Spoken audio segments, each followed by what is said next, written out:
Welcome to Sara Gonzales Unfiltered. It is Thursday, which means it is debate night. Let's get ready to rumble, or something like that. I am joined today by Jaco Booyens, BlazeTV contributor and host of The Bottom Line, along with Steve Deace, our very own Steve Deace, and not by Skype either. He's actually in studio, of course, host of The Steve Deace Show, which you can find right here on BlazeTV. I appreciate you gentlemen being here with me on this, I regret to inform everyone, shortened version of Sara Gonzales Unfiltered today. We're only with you for 30 minutes. We've got debate coverage coming up next. As I just mentioned, the debate is upon us. We are starting it at 6:30 Central, 7:30 Eastern. Steve is going to be there. Matthew Peterson, our editor-in-chief, is going to be there. Stu is going to be there. There's a lot of people who's going to be joining us, and we're going to be here all night, Steve. Are you ready for that? Let's get ready to Metamucil. Let's go. I'm trying to, let's get ready to, I don't know, hope that Joe Biden doesn't collapse. Let's get ready to sit on the edge of your seat, because literally anything can happen. We were talking before we started the show. By the way, compliments on the new set. I've not seen it yet, so it's very cool. It's good to have you here, man. Yeah. They told me when they built my wall, they wanted me to come up with headlines of things I found interesting. They let you just come up with headlines of yourself. About myself. I'm going to speak to management here when we're done. Some people have favorite treatment. Yes, Steve. All right. If I would have known that was an option, I had different ideas. All right. But I just, here's it. Like I said this to Glenn this morning. These are arguably the two most well-known presidential candidates ever, given the nature of media and how it works today. Mm-hmm. And I can tell you, I have no clue what's going to happen. Because let me just give you a scenario that it will sound like it's a joke. It's not. This is not a Richard Pryor routine. I'm not George Carlin in it, okay? This could legit happen. There's a first 40, 45 minutes in, we're sitting there watching, we're like, oh no.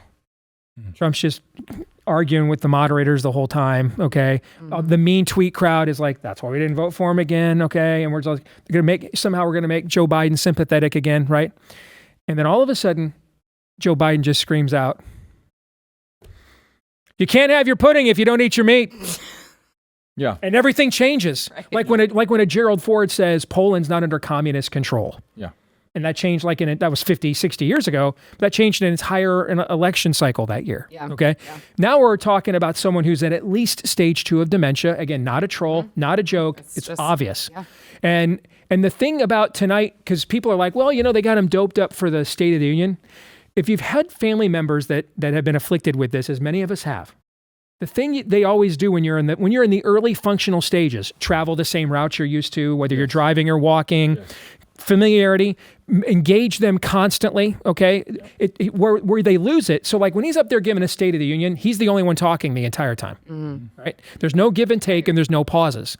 There could be an exchange tonight where he goes 10, 15, 20 minutes and doesn't talk, depending on what happens between Trump, Dana Bash, and Jake Tapper. Yeah. In the middle of it, when now he's out, he's not being engaged, he's not focused. When they go to him and so Trump and Jake Tapper are ripping each other's throats out, and after that's done, Jake Tapper turns to the president and says, "Mr. President, your thoughts." He's like, and it's the guy that Obama had to take by the hand and lead off the stage. Yeah, suddenly, it doesn't matter what was said before that. The whole world is focused on that moment right there. And since that could happen at any point tonight, I don't know how anybody knows what's going to happen. You don't. And then I was telling Steve, and the alternate motive or scenario is Trump and Tapper, because Tapper's going to go after Trump. They are. They will niggle him. And Biden doesn't have to do much at all, but just survive. And if somehow he survives by not doing hardly anything, he doesn't debate again. They chalk it up as a victory, and you don't see him in the second debate. And that's bad too. That's terrible. So I think, Steve, I want to hear your thoughts. I asked this question before because they're going to throw Biden softballs. Does Trump just directly address Biden? Speak to him directly, or does he play right by him? Ignore him completely. Speak to the American people only. Don't even pay attention. Yeah. Speak to America. Don't even speak to Tapper. Just address America as if it's a State of the Union almost. Mm-hmm. This is what I'm going to do for this country. This is where we're going. Because I'm concerned if he speaks to Biden directly and actually, he's a bully. I think he's bullying him. Just mute his mic. Right. For the same reason that, special counsel said that he seemed like he would appear as a, well-meaning elderly man that a jury would be sympathetic to, right? I mean, it's the same thing. Steve, I know you released, at least on your show, did you release it on social media? Okay, so you released what the ad should be coming from the Trump campaign. Yep. And it was all the same, to Jaco's point, it's all the same things that, you're talking about. There are so many different statistics that you could highlight. There are so many terrible things that are taking place under the Biden regime that it would be very easy to just rattle those off every single chance that you get, just to keep people familiar with the fact. Like, don't let them forget that they're in pain, which is, to me, like, I view all of this as from a sales background. So what I learned from all of my sales background and all the sales training is that you have to make someone feel pain and you are more likely to close the deal. And so I think, to your point, Steve, I mean, both of your points, really, the more that you can put it out in front of the American people, don't forget, this is what's going on. Don't forget the cost of groceries, which, by the way, I just went to, it's on me. My bad. I went to Whole Foods, but I got like 3 things and they were like $66. And I was like, how? Yeah. How is this possible? That's cool. So I think you got to make people, just remind them as often as possible, this is the world that you are living in because of this man. It doesn't have to be this way. Was that like a line in one? It doesn't have to be this way. See, something similar that you guys. We can't afford 4 more years of this. Yeah. Look, Sarah, I always think it's very impactful, and it is. And from a standpoint of an orator or whatever, when you state the State of the Union and people come in agreement with you, something like, inflation is not good, and then you address it from how I'm going to fix it, speaking to the American people. This is what I'm going to do about it, right? It's a double positive. You're reinforcing to them like, yeah, this is our guy, because the other guy is absolutely not going to bring solutions to the table. Right. He doesn't have any. They don't have any, because the solution for them is destroy this nation, destroy the moral fiber and the fabric of this country. So I would love to see Trump go on a tear of just speaking to the American people, posting the problem, delivering the solution, because his history, his track record is solid. When he was in the White House, it's a solid, yes, there's things we don't agree with. I don't like warp speed. I don't like, right? Yeah. But there's amazing things that he can hang his hat on, definitely on the economy and things like that. The border.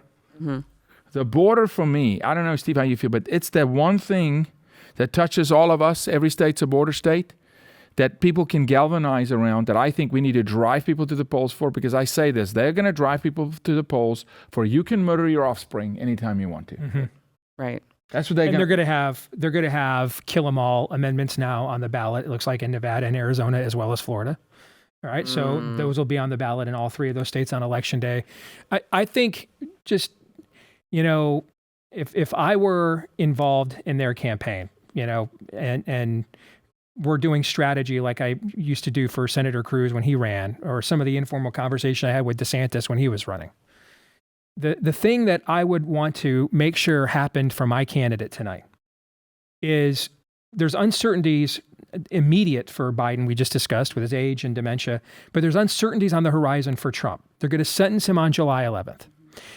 There is no way they're not going to try to send him to Rikers Island unless they just can't make it work because of Secret Service detail. Right. It is possible he is looking at at least short term until some form of an appeal process works itself out, like a home confinement somewhere in New York State. Yeah. I think the possibility that around July 19th or so, he's given a convention acceptance speech over Zoom, and not in person in Milwaukee is not something that, is like crazy talk, but a realistic scenario. And you need to game theory these things in. Here's why. Because it's not just that, as we're already saying, if Biden does well, this will be the only Biden-Trump debate. If Biden does well, Jaco's right, he's walking off. Hey, I did my business and we're good. If he doesn't do well, they've got 2 months to plan an open convention, and they're not just going to sit there and lose with this guy for 4 more months. That's why they wanted this debate on June the 28th. Correct. Yes, so they know, okay?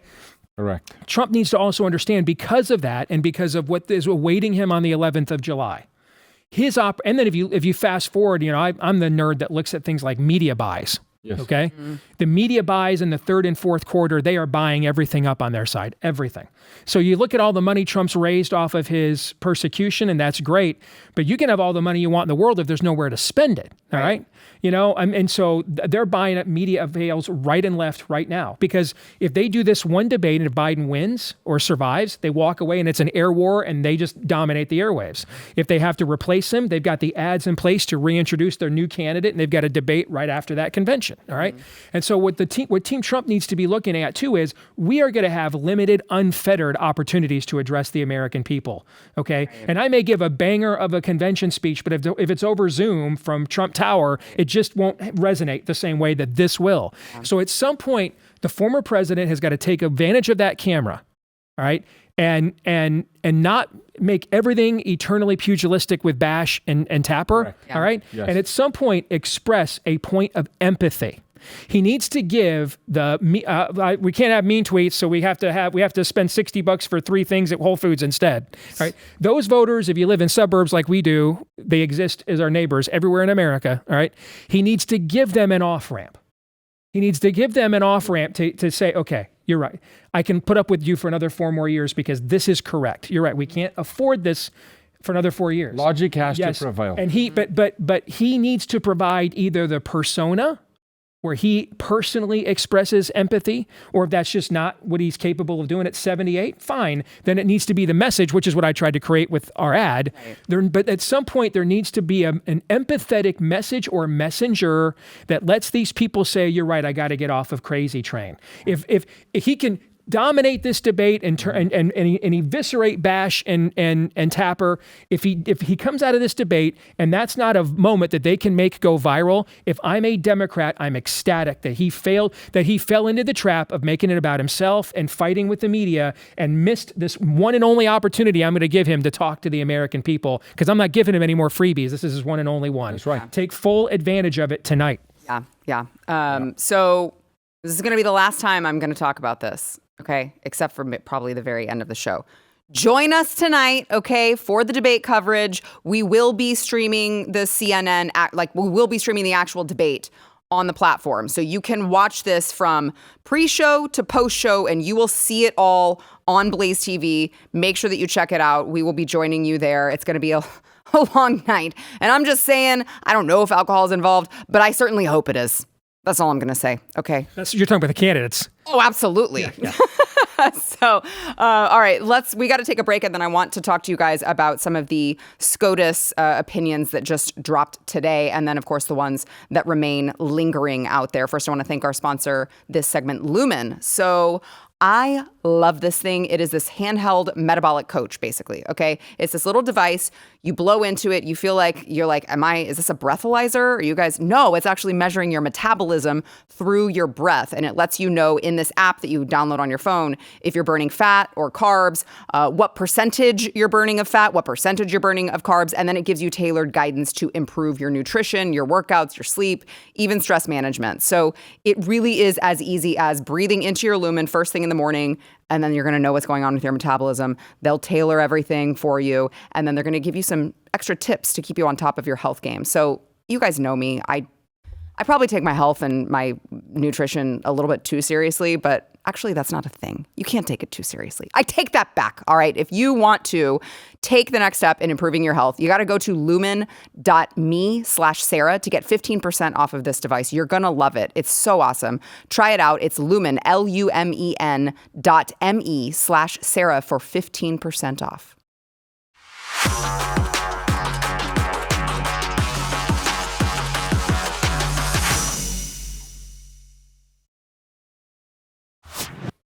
So another handful of decisions today dropped by SCOTUS, which I will say, I just read the latest is that they did add some decisions to be released, extending into Monday, July 1st now. So we were expecting the remaining, which includes the J6 and the Trump presidential immunity decisions. We were expecting those to be released Friday. Now it appears that might not happen until Monday. And then it could be later than that. But we do know that there are some decisions to be expected Monday, according to the latest. Can I ask, why are we sitting on decisions? People's lives and stuff are at stake. Their futures are at stake. If you've made your decision, release the damn decision. I agree. I agree. What is this, well, we can't have 2 blockbusters the same week. Right. It's the old bowl championship series. Well, every bowl gets a night. No, literally people's futures are at stake. If you've made your decisions, release the decision. What are we waiting on? Well, in bulk, roll them out. In particularly the presidential immunity issue, Correct. too, because they're like, and everyone goes, well, they can't release it the same day as the debate. Why not? Why the hell not? Right. It impacts the narrative substantially. It's a big deal. Substantially. Right.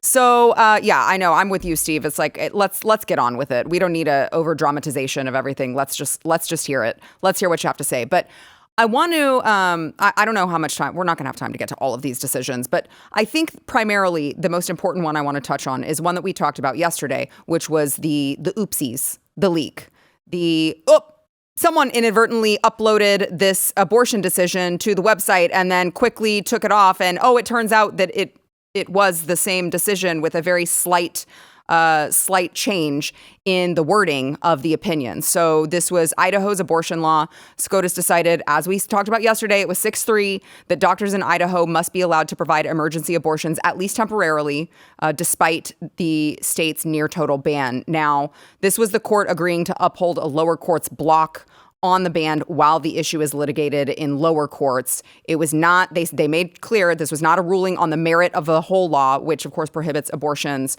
all abortions with exceptions made for rape, incest, and then life of the mother, and punishes abortionists with up to 2 to 5 years in prison. So with this one, the Justice Department argued that the law conflicts with federal law, which is the Emergency Medical Treatment and Labor Act that requires healthcare providers to provide stabilizing treatment for emergency medical conditions, which they say includes abortions. But so I want to get your thoughts on this generally speaking, but I want to read one quote here from Alito, who wrote the dissenting opinion, who said, basically, the court should have ruled on the broader issues of state abortion laws rather than deferring on procedural grounds. We're seeing that a lot these days, procedural grounds, yes. Right? They just want to kick the can down the road and say, well, this lacks standing.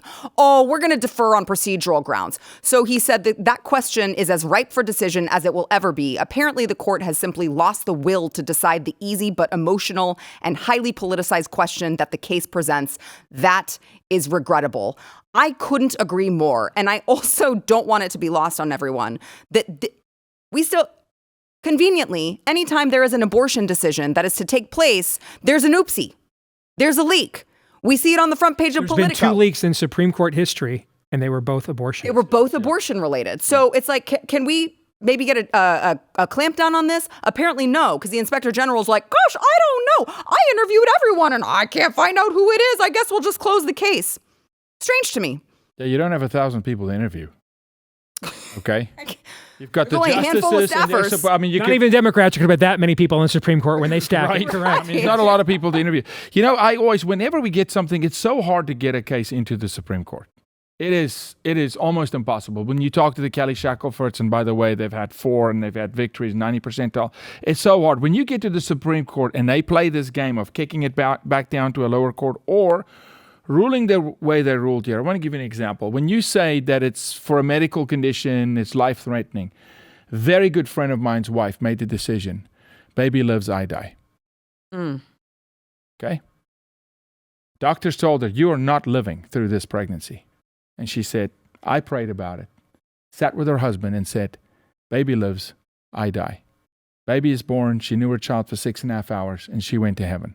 Okay? We need to think about what we're saying here. Who makes the decision? Who makes the decision in that moment that is life-threatening? What's the gray area that's being created here? Because it's a Supreme Court.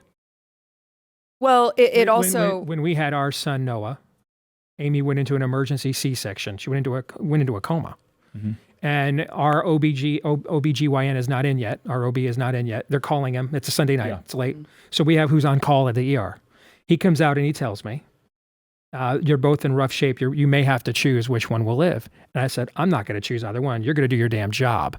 It's the 21st century. We don't ever have to make that choice. Yes. It's a complete fallacy. Yeah. And they eventually did, and Noah is going into his senior year and played varsity football last year. Okay. So I would say there's never a case, never Exactly. for an emergency abortion, never. That's right. And under what they'll do, whenever we do these and then you can kill the baby laws, none of us would be in favor of like a national prenatal registry for obvious reasons. So who's making the decision about development and where things are at and what conditions? The same people that want to murder it. Exactly. So it's Kermit Gosnell that told you whether Pennsylvania's 23-week law was being upheld or not. Right. Okay. Right. So I kind of think if you're murdering kids for a living, maybe like lying on medical records isn't much of a leap for you. Nothing. It's not a leap. Why would they not create the gap and play the gap? Correct. Right. Well, and I mean, just a reminder to people, especially when you're talking about late-term abortions, that it is much quicker for an emergency C-section than to induce an abortion. That takes a lot longer time. 30 minutes, they had Noah in my hands. That's what I'm saying. So if the mother's life is threatened, there's a much quicker escape route from that. You just end up with the baby alive instead of dead, which I don't know, I think is a pretty cool thing. But apparently there are a lot of people in this country who think that that's bad. At the same time, we have a set of friends that had twins delivered at 26 weeks and lived and are strong and play sports and are freshmen in college. So let's not, it's the situation of if you want to kill, they're going to find ways to kill. Correct. Right. Yep. Right. Oh, you're saying you're suicidal if we don't abort your kid? Let me write that down. Exactly. Right. Exactly. That's a medical emergency. Exactly. Yes. Exactly right. I know we have to take a break. Just really quickly, the EPA case that they ruled on 5-4 to temporarily block EPA's Good Neighbor Plan. Of course, these are emission reduction standards that the Supreme Court argued may cause irreparable harm to the states. So I was happy to see that one. I guess I'm trying to do a glass half full thing, guys. I don't know how it's working out. Into black. Yeah, we gotta be. We'll be right back.